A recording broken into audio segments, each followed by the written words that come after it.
SBI versus post office ಹೂಡಿಕೆ ಮಾಡಲು ಯಾವುದು ಬೆಸ್ಟ್? ಹೆಚ್ಚಿನ ಇದ್ರ ಬಗ್ಗೆ ತಿಳ್ಕೋಬೇಕು ಅಂದರೆ ಪೂರ್ತಿ ವಿಡಿಯೋ ನೋಡಬೇಕು. SBI ಬೆಸ್ಟಾ ಪೋಸ್ಟ್ ಆಫೀಸ್ ಬೆಸ್ಟಾ ಅಂತ. Hi friends, welcome to Nandu's life Kannada. ಯಾರೆಲ್ಲ ನನ್ನ ಚಾನಲ್ನ ಫಸ್ಟ್ ಟೈಮ್ ನೋಡ್ತಿದ್ದೀರಾ ಪ್ಲೀಸ್ ಸಬ್ಸ್ಕ್ರೈಬ್ ಮಾಡ್ಕೊಳ್ಳಿ. ಹಾಗೆ ಪಕ್ಕದಲ್ಲಿರೋ ಬೆಲ್ ಬಟನ್ನ ಕ್ಲಿಕ್ ಮಾಡಿ ನಾನು ಹಾಕುವಂಥ ವಿಡಿಯೋಸ್ ನಿಮಗೆ ಬರುತ್ತೆ. ಹಾಗೆ ಲೈಕ್ ಮಾಡೋದನ್ನ ಮರಿಬೇಡಿ. ನೀವು ಮಾಡೋ ಲೈಕ್ ನಂಗೆ ಹೊಸ ವಿಡಿಯೋಸ್ ಮಾಡೋದಕ್ಕೆ ಮೋಟಿವೇಶನ್ ಸಿಕ್ದಂಗೆ ಆಗುತ್ತೆ. ಹಾಗೆಯೇ ಇನ್ನೂ ಸಬ್ಸ್ಕ್ರೈಬ್ ಆಗಿಲ್ಲ ಅಂದರೆ ದಯವಿಟ್ಟು ಸಬ್ಸ್ಕ್ರೈಬ್ ಆಗಿ ಬೆಲ್ ಬಟನ್ ಕ್ಲಿಕ್ ಮಾಡಿದ್ರೆ ನಾನು ಹಾಕೋ ಪ್ರತಿ ವಿಡಿಯೋಸು ಕೂಡ ನಿಮಗೆ ಬರುತ್ತೆ. ನೋಟಿಫಿಕೇಷನ್ ಬಂದಮೇಲೆ ನಾನು ಏನೆಲ್ಲ ನಿಮಗೆ ಇನ್ಫಾರ್ಮೇಷನ್ ಕೊಟ್ಟಿರ್ತೀನಿ ಅದರ ಪ್ರಕಾರವಾಗಿ ನೀವು ಅದನ್ನು ಯೂಸ್ ಮಾಡ್ಕೋಬೋದು. ಸೊ ಈಗ ವಿಡಿಯೋ ನೋಡ್ತಾ ಹೋಗೋಣ. ಅಂದರೆ ಜೀವನದಲ್ಲಿ ಕಷ್ಟಪಟ್ಟು ದುಡಿದ ಹಣ ಉಳಿತಾಯ ಮಾಡಬೇಕೆಂದು ಎಲ್ಲರಿಗೂ ಆಸೆ ಇರುತ್ತೆ. ಆದರೆ ಎಲ್ಲಿ ಹೂಡಿಕೆ ಮಾಡಬೇಕು ಅಂತ ಗೊಂದಲ ಅಂತೂ ಇದ್ದೇ ಇರುತ್ತೆ. ಪ್ರತಿಯೊಬ್ಬರಲ್ಲೂ ಕಾಡುತ್ತಲೇ ಇರುತ್ತದೆ. ಹಾಗಾದರೆ ಯಾವ ಬ್ಯಾಂಕ್ ಅಥವಾ ಯಾವ ಹಣಕಾಸು ಹೂಡಿಕೆಯಲ್ಲಿ ಅತಿ ಹೆಚ್ಚಿನ ಬಡ್ಡಿ ಸಿಗುತ್ತದೆ? ಅದರಲ್ಲೂ ಸುರಕ್ಷಿತ ಹೂಡಿಕೆ, ಅಂಚೆ ಕಚೇರಿ ಉತ್ತಮ ಆಯ್ಕೆಯೋ ಅಥವಾ ಬ್ಯಾಂಕ್ಗಳಲ್ಲಿ ಇಡುವುದು ಬೆಸ್ಟೋ?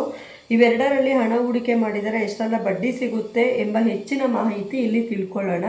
ಪೋಸ್ಟ್ ಆಫೀಸ್ ಬೆಸ್ಟಾ? ಕೆಲವರು ಹೇಳ್ತಾರೆ ಪೋಸ್ಟ್ ಆಫೀಸ್ ಬೆಸ್ಟು ಅಂತ, ಇನ್ನು ಕೆಲವರು ಹೇಳ್ತಾರೆ ಇಲ್ಲ ಬ್ಯಾಂಕ್ ಬೆಸ್ಟು ಅಂತ. ಸೊ ಇದಕ್ಕೆ ಒಂದು ಉತ್ತರ ಅನ್ನೋದು ಈ ವಿಡಿಯೋದಲ್ಲಿ ನಿಮಗೆ ಸಿಗುತ್ತೆ.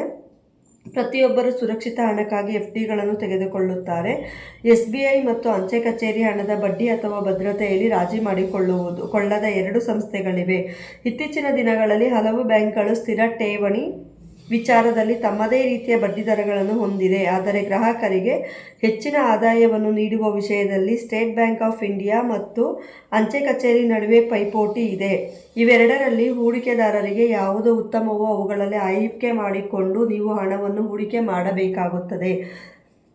ನಾವು ಸದ್ಯ state bank of India, SBI ಮತ್ತು ಅಂಚೆ ಕಚೇರಿಯ ನಡುವಿನ ಬಡ್ಡಿದರಗಳ ಬಗ್ಗೆ ಮಾಹಿತಿ ಇಲ್ಲಿದೆ, ತಿಳ್ಕೊಳ್ಳೋಣ.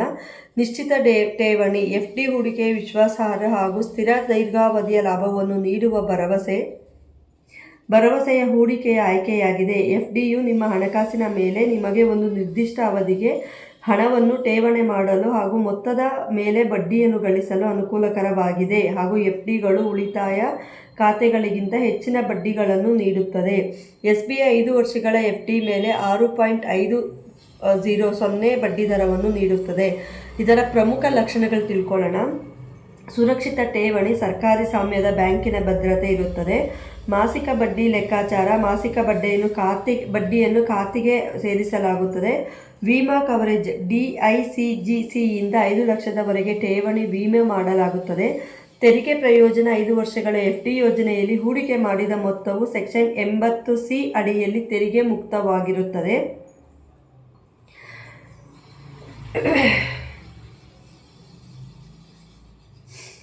ತೆರಿಗೆ 5 ವರ್ಷದ post office fixed deposit.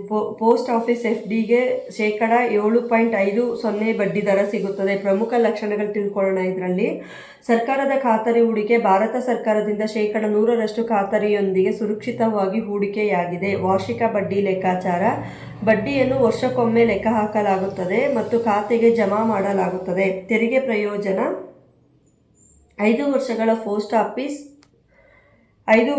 Post office FDಯು section 80C ಅಡಿಯಲ್ಲಿ ತೆರಿಗೆ ವಿನಾಯಿತಿಯನ್ನು ಹೊಂದಿದೆ. ಗ್ರಾಮೀಣ ಪ್ರದೇಶದಲ್ಲೂ ಉಪಯುಕ್ತ ಈ ಸೇವೆಯು ದೇಶದ ಯಾವುದೇ ಭಾಗದಲ್ಲಿ ಲಭ್ಯವಿದೆ. ಪೋಸ್ಟ್ ಆಫೀಸ್ FD ಏಕೆ ಹೆಚ್ಚು ಪ್ರಯೋಜನಕಾರಿ? ಹೆಚ್ಚಿನ ಬಡ್ಡಿದರ, 7.50% ಬಡ್ಡಿದರವು SBI 6.50%ಕ್ಕಿಂತ ಹೆಚ್ಚು ಆಕರ್ಷಕವಾಗಿದೆ. ಸರ್ಕಾರದ ಖಾತರಿ, ಸರ್ಕಾರ ಬೆಂಬಲದಿಂದ ನಿರ್ವಹಿಸಲ್ಪಡುತ್ತಿರುವುದರಿಂದ ಹೆಚ್ಚಿನ ಭದ್ರತೆಯನ್ನು ಒದಗಿಸುತ್ತದೆ. ಗ್ರಾಮೀಣ ಜನರಿಗೆ ಇದುವರೆಗೂ ಲಭ್ಯವಿದೆ. ಪೋಸ್ಟ್ ಆಫೀಸ್ FDಯನ್ನು ಬ್ಯಾಂಕ್ ಮಾಡದ ಪ್ರದೇಶಗಳಲ್ಲಿಯೂ ಸುಲಭವಾಗಿ ಪಡೆಯಬಹುದು. ಆನ್ಲೈನ್ ಸೌಲಭ್ಯಗಳು, SBIನ ಸ್ಮಾರ್ಟ್ ಬ್ಯಾಂಕಿಂಗ್ ಸೌಲಭ್ಯಗಳನ್ನು ಬಳಸಿಕೊಂಡು ಎಲ್ಲ FD ಸಂಬಂಧಿತ ಸೇವೆಗಳನ್ನು ಆನ್ಲೈನ್ನಲ್ಲಿ ನಿರ್ವಹಿಸಬಹುದು. ತೆರಿಗೆ ಪ್ರಯೋಜನ, ಸೆಕ್ಷನ್ 80C ತೆರಿಗೆ ವಿನಾಯಿತಿಗಾಗಿ ನಿರ್ದಿಷ್ಟ ಪ್ರಮಾಣದ ಹೂಡಿಕೆ ಅರ್ಹವಾಗಿದೆ. ಯಾವುದನ್ನು ಆಯ್ಕೆ ಮಾಡಿಕೊಂಡರೆ ಉತ್ತಮ? ಹೆಚ್ಚಿನ ಆದಾಯವನ್ನು ಬಯಸುವವರು ಪೋಸ್ಟ್ ಆಫೀಸ್ FD ಅತ್ಯುತ್ತಮ ಆಯ್ಕೆಯಾಗಿದೆ. ಡಿಜಿಟಲ್ ಬ್ಯಾಂಕಿಂಗ್ ಸೌಲಭ್ಯ, SBI FD ಸೂಕ್ತವಾಗಿದೆ. ತೆರಿಗೆ ಪ್ರಯೋಜನ, ಎರಡೂ FDಗಳು ಸೆಕ್ಷನ್ 80C ಅಡಿಯಲ್ಲಿ ಒಂದೇ ರೀತಿಯ ತೆರಿಗೆ ಪ್ರಯೋಜನಗಳನ್ನು ಒದಗಿಸುತ್ತದೆ. ಪೋಸ್ಟ್ ಆಫೀಸ್ FDಗಳ ಪ್ರಸ್ತುತ ಬಡ್ಡಿದರಗಳ ಕಾರಣದಿಂದಾಗಿ 3.5 ಲಕ್ಷ ಹೂಡಿಕೆಯ ಮೇಲೆ ಹೆಚ್ಚು ಉಳಿತಾಯ ಆದಾಯವನ್ನು ನೀಡುತ್ತದೆ. ಡಿಜಿಟಲ್ ಬ್ಯಾಂಕಿಂಗ್ ಸೌಲಭ್ಯಗಳನ್ನು ಬಳಸುವವರಿಗೆ ಮತ್ತು ಸ್ಥಿರ ಆದಾಯವನ್ನು ಹೊಂದುವವರಿಗೆ SBI FD ಹೆಚ್ಚು ಸೂಕ್ತವಾಗಿದೆ. ನಿಮ್ಮ ಹಣಕಾಸಿನ ಗುರಿಗಳನ್ನು ಮತ್ತು ಅನುಕೂಲತೆಯ ಆಧಾರದ ಮೇಲೆ ಯಾವುದು ನಿಮಗೆ ಉತ್ತಮ ಎನಿಸುತ್ತದೆಯೋ ಅದನ್ನು ನೀವು ಆಯ್ಕೆ ಮಾಡಿಕೊಂಡು ಹೆಚ್ಚಿನ ಆದಾಯವನ್ನು ಗಳಿಸಬಹುದು.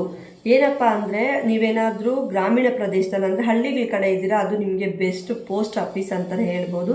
ನೀವು ಆಗ ಏನಾಗುತ್ತೆ, ಹಳ್ಳಿಗಳ ಕಡೆ ಇದ್ದರೆ ಸಿಟಿ ಏರಿಯಾ ಎಲ್ಲಿದೆ ಅಲ್ಲಿ ಬಂದು ಬ್ಯಾಂಕಲ್ಲಿ SBI ಬ್ಯಾಂಕಲ್ಲಿ ನೀವು ಮಾಡಬೇಕಾಗುತ್ತೆ FDನ. ಸೊ ಪೋಸ್ಟ್ ಆಫೀಸು ನಿಮಗೆ ಹತ್ತಿರದ ಊರುಗಳಲ್ಲೇ ಸಿಗುತ್ತೆ ಅಲ್ಲ, ಅಲ್ಲಿ ನೀವು FD ಮಾಡ್ಕೋಬೋದು. ಬೆಸ್ಟ್ ಅಂದರೆ ಪೋಸ್ಟ್ ಆಫೀಸ್ ಅಂತಲೇ ಹೇಳ್ತಾ ಇದ್ದಾರೆ. ಆದರೆ ನಿಮ್ಗೆ ನೆಟ್ ಬ್ಯಾಂಕಿಂಗ್ ಬೇಕು ಅಂತ ಅಂದರೆ SBIಗೆ ಹೋಗಬೇಕಾಗುತ್ತೆ. ಸೊ ಈ ವಿಡಿಯೋ ಎಲ್ಲರಿಗೂ ಇಷ್ಟ ಆಗಿದೆ ಅನ್ಕೋತಾ ಇದ್ದೀನಿ. ಮತ್ತೊಂದು ವಿಡಿಯೋ ಜೊತೆ ನಾನು ನಿಮಗೆ ಸಿಗ್ತೀನಿ. ಯಾರಾದರೂ ಸಬ್ಸ್ಕ್ರೈಬ್ ಮಾಡದೆ ವಿಡಿಯೋ ನೋಡ್ತಿದ್ರೆ ದಯವಿಟ್ಟು ಸಬ್ಸ್ಕ್ರೈಬ್ ಆಗಿ. ಹಾಗೆ ಪ್ರತಿದಿನ ಸೇವಿಂಗ್ಸ್ ಹಣ ಹೇಗೆ ಉಳಿಸ್ಬೇಕು, ಎಲ್ಲಿ ನಮಗೆ ಹೆಚ್ಚಾಗಿ ಕೆಲಸಗಳು ಸಿಗುತ್ತೆ ಅನ್ನೋದ್ರ ಬಗ್ಗೆ ನಾನು ಡೈಲಿ ವೀಡಿಯೋಸ್ ಹಾಕ್ತಾನೆ ಇರ್ತೀನಿ.